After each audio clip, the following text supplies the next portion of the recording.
the Eclectic Collection. Today we have episode 130. Been there, done that. It's no accident that I'm calling that today. I've been thinking about this a lot lately. The idea of older, wiser people going before you that you trust and they experienced something, there's a lot to be said for that, although I find myself becoming the older, wiser person lately.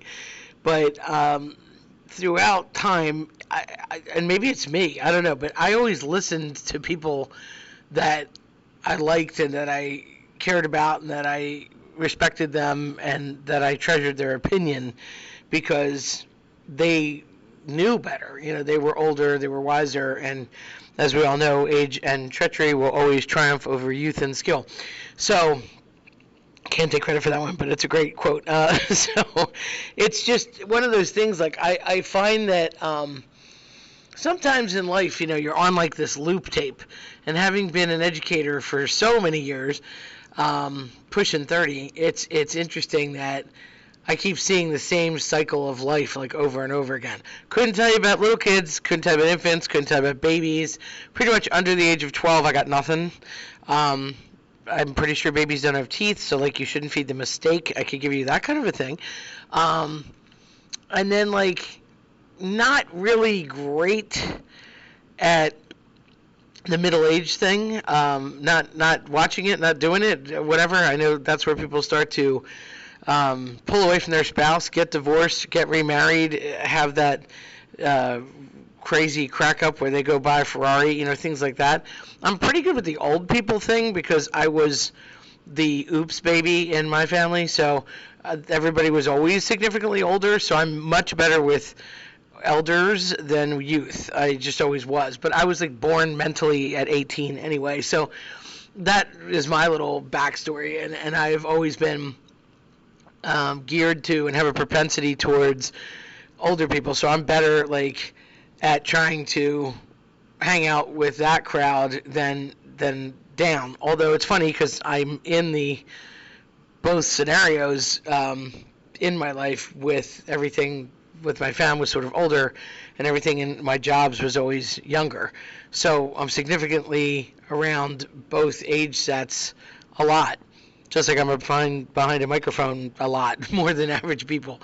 So whether it's DJ World or, you know, doing this whole fun thing and recruiting some eclectors or just me standing in front of a room spewing knowledge, there's just things that, you know, I've done over and over again. And as a result, you see certain patterns. You know, they just become really obvious. I know when that person had that failed test or that first kiss or who asked who to the prom or when they got dumped or was there some crisis at home or, you know, when they made the team or whatever it is. And I just sort of see it because it's like a loop tape. You know, the interesting thing about education is that you're constantly in, I like to think of it as a book series. Maybe that's just because, you know, I like writing and I played around with my own authorship, but it's not like a regular job. In a regular job, you go in every day and it's linear.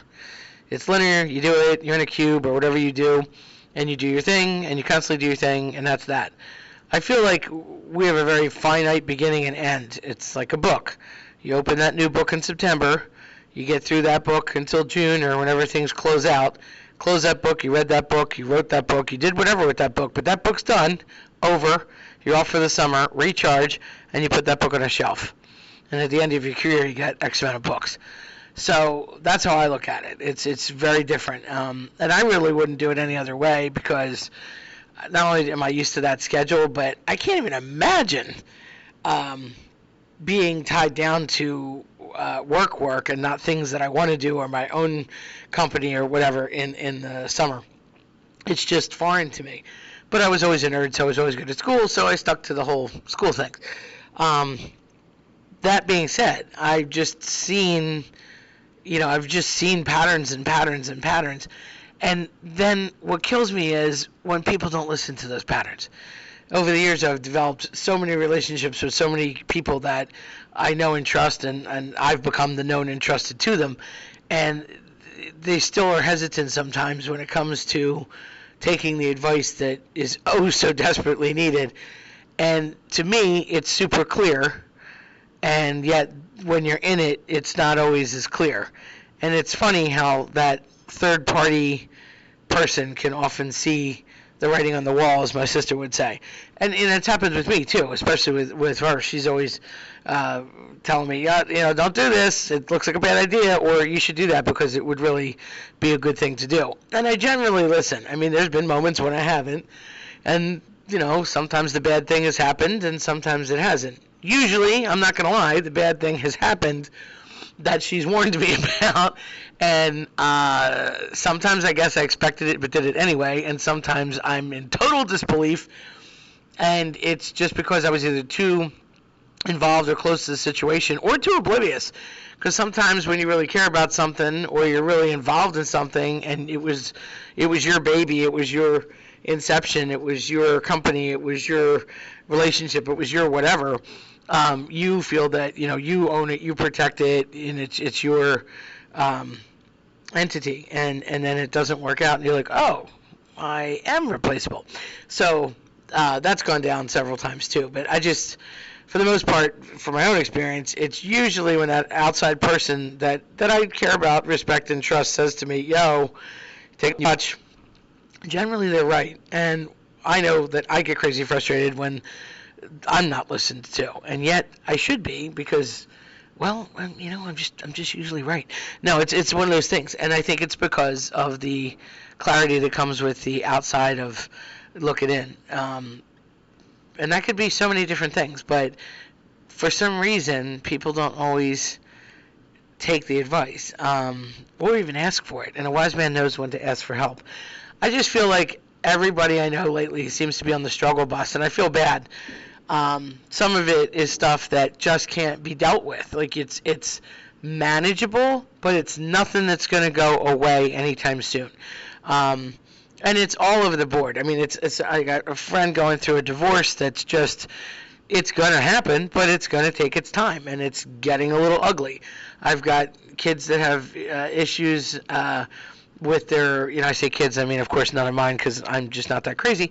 But, I got kids that just have issues with their parents that I feel like those people are never going to listen to them, and they're not the type of individuals that are open-minded, and it kills me because they're not paying attention, I guess, the way that I see their kids, and that makes me sad because I'm not even a parent, and hello, if I could see the good in your child, why can't you?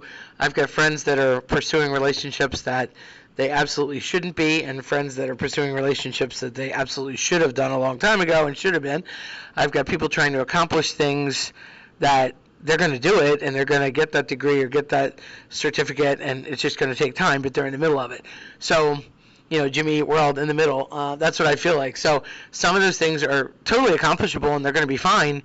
But when you're in the grind, it gets tough. And then there's things that you just kind of wonder how they're going to work out. I mean, for myself, I've been playing the lottery quite a bit, and I'm still waiting for that to work out. Although we've been winning a little bit here, $10 here, $10 there. So there's hope.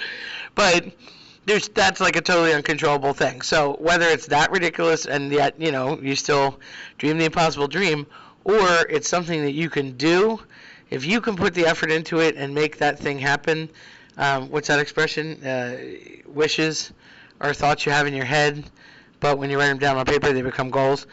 That's something that I'm the kind of person, if I can help that other individual to get through whatever that thing is or accomplish whatever they want, I'm all in, and maybe I'm too intense, but I just feel like when somebody's there and sees it and can help and maybe point you in the right direction, you should probably take the advice, because chances are, again, if there's somebody that you care about and respect, they want to see good for you as well. They want you to be happy, and they kind of know how you are and what your end game might be, even better than you, especially when it comes to somebody that knows how you think, educators, and knows how you approach problems and problem solving.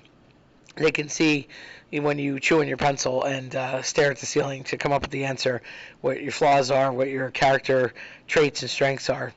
And it's just a little food for thought. So if you liked what you heard today, check us out at eclecticcollectionpodcast.com or listen to us on your preferred platform. I'm Terry Tenaglia. Thanks for listening.